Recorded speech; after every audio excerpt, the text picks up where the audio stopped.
Hello. हाँ, तो फिर मैं क्वेश्चन स्टार्ट करती हूँ। फर्स्ट क्वेश्चन है, हीट के आधार पर कितने प्रकार की वेल्डिंग प्रक्रिया को वर्गीकृत किया गया है? तो 3 टाइप से किया गया है। नेक्स्ट क्वेश्चन है, वेल्डिंग टॉर्च का उपयोग क्या है? तो ए है, गैसों को अलग कर लें, अपशिष्ट गैसों के प्रवाह को गैस प्रवाह को वापस करें या गैसों का मिलाना।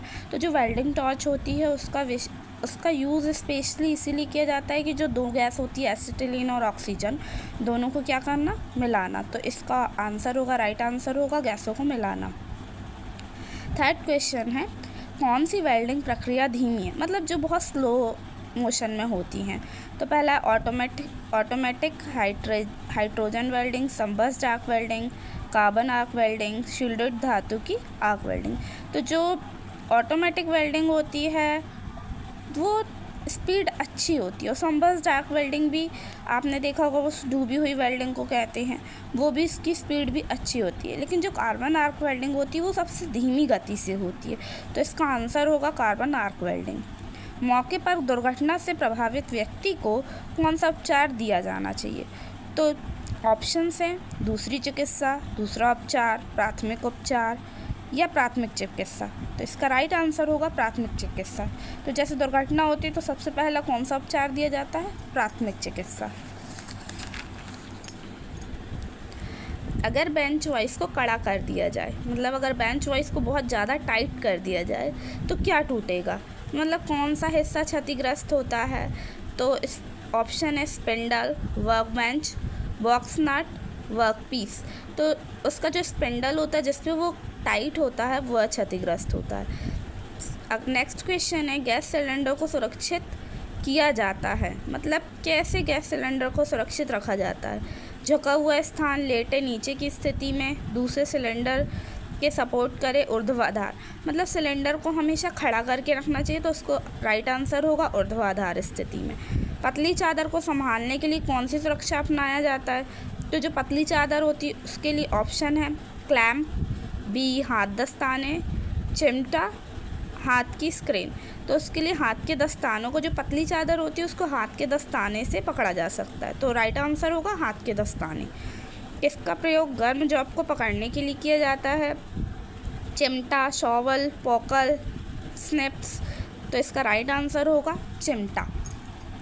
नेक्स्ट क्वेश्चन है, तरल ऑक्सीजन का रंग कैसा होता है?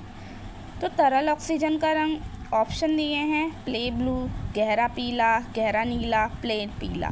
तो इसका आंसर होता है प्ले ब्लू, जो हल्का नीला होता है वो तरल ऑक्सीजन का रंग होता है।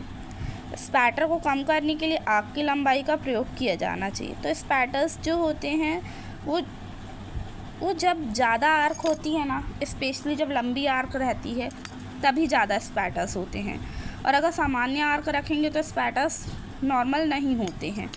तो इसका राइट आंसर होगा सामान्य आर्क। किस प्रकार का विरूपण दिखाया गया? ये जो डायग्राम दिखाया गया है इसमें किस प्रकार का विरूपण है? डिस्चार्जन बोलते हैं इसको इंग्लिश में। तो ऑप्शन है लंबाई विरूपण, अनुप्रस्थ विरूपण, अनुदैर्ध्य विरूपण और कोणीय विरूपण। तो इसका आंसर होगा कोणीय विरूपण, मतलब इसका एंगल चेंज होता है। ये इंपॉर्टेंट क्वेश्चन है, डिस्चार्जन से एक आध क्वेश्चन आते ही आते हैं, वो चाहे लंबाई में आ जाएँ, अनुप्रस्थ में, अनुदैर्ध्य में या कोणीय में। इसमें से एक क्वेश्चन ITI में आता ही आता है। नेक्स्ट क्वेश्चन है, लेफ्टवर्ड तकनीक द्वारा नोजल 5 का उपयोग करते हुए 2.5 mm मोटी टेम्पलेट को वेल्ड करने के लिए फिलर रॉड किस आकार का उपयोग किया जाना चाहिए? तो ऑप्शन होगा 3.15 mm, 2.50 mm, 2.00 mm, 1.60। तो ये अपन को पता है कि लेफ्टवर्ड वेल्डिंग पतली चादरों के लिए किया जाता है, और जो राइटवर्ड वेल्डिंग होती है वो मोटी चादरों के लिए होता है। मैं एक अगली क्लास बनाऊंगी जिसमें लेफ्टवर्ड और राइटवर्ड को अच्छे से पढ़ाऊंगी, इनसे भी क्वेश्चंस आते ही हैं। तो जो लेफ्टवर्ड होती है उसको फॉरवर्ड भी बोलते हैं, और जो राइटवर्ड होती है उसको बैकवर्ड भी बोलते हैं, उसको अलग अलग नाम से मतलब जाने जाते हैं। तो इसका राइट आंसर होगा 2.0 mm।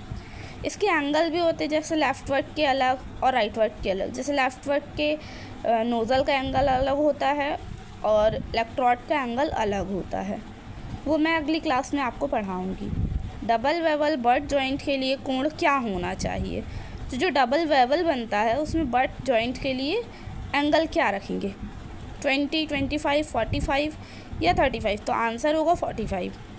वेल्डिंग में प्रवाह लंबी चाप क्या है? मतलब कि जो लंबी चाप होगी वो क्या करेगी?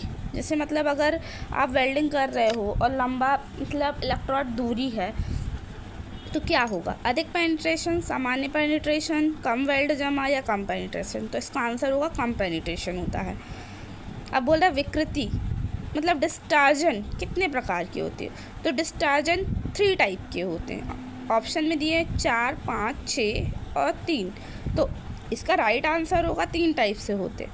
3 कौन कौन से होते हैं? लॉन्गिट्यूडनल डिस्चार्जन, ट्रांसवेशनल डिस्चार्जन और एंगुलर डिस्चार्जन। ये 3 टाइप के डिस्चार्जन होते हैं। नेक्स्ट क्वेश्चन है CCMS का पूर्ण रूप क्या है?